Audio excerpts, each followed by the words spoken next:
Hello বন্ধুরা, আবার নতুন একটা ভিডিও নিয়ে চলে আসলাম তোমাদের সামনে। তো দেখো আমার ভিডিও করা দেখে এই যে আমার মেজো কাকা ছোট কন্যা হাইসিয়া মরিয়ে যাচ্ছে। এর নাম দীপ্তি পাটারি, তার দীপ্তি পাটারি হেসে মরে যাচ্ছে। তো দেখো নতুন একটা ভিডিও নিয়ে আসলাম, তো দেখাই। এই দেখো এটা কি বলো তো, এইগুলো একটা পিঠে। এই পিঠে দিয়ে ফুল বানাতে হয়, তা সবাই পারে না।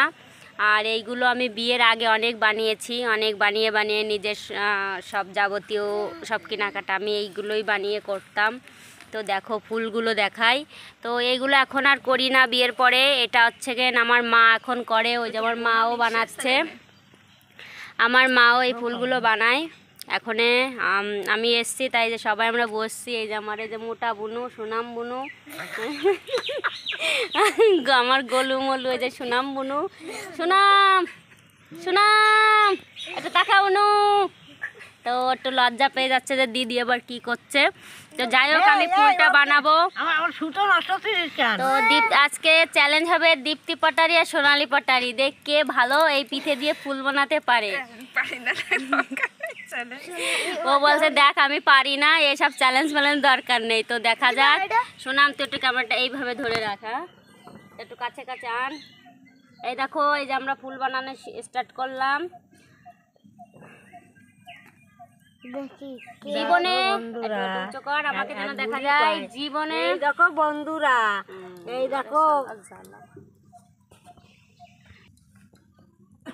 তো দেখো আমরা এই যে বানানো স্টার্ট করেছি, শুরু করেছি। তো দেখো যে আমি যে এটা আমার বানানো হয়ে গেছে। এবার আমি এটা দড়ি দিয়ে, মানে সুতো, গুটির সুতো, এটাতে আমি বাঁধবো।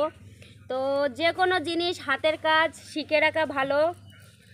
দেখো অনেক কাজ দেয়। এই দেখো পিঠে, এই পিঠেটাকে আমি দেখো ফুলটা বানাবো। সবাই প্রথমে মনে করবে যে খুব সহজ, খুব সহজে এটা আমরা বানাতে পারবো, কিন্তু অনেকেই চেষ্টা করে কিন্তু বানাতে পারে না। তো দেখো এই দেখো, তো আমি দেখো কি সুন্দর আমি একটা গোলাপ ফুল তৈরি করে ফেলবো।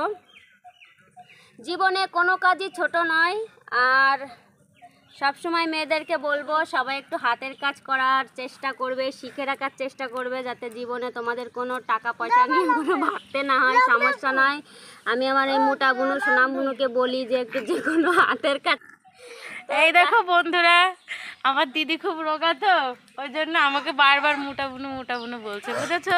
এটা আমার সেই মোটা সোটা বুনু।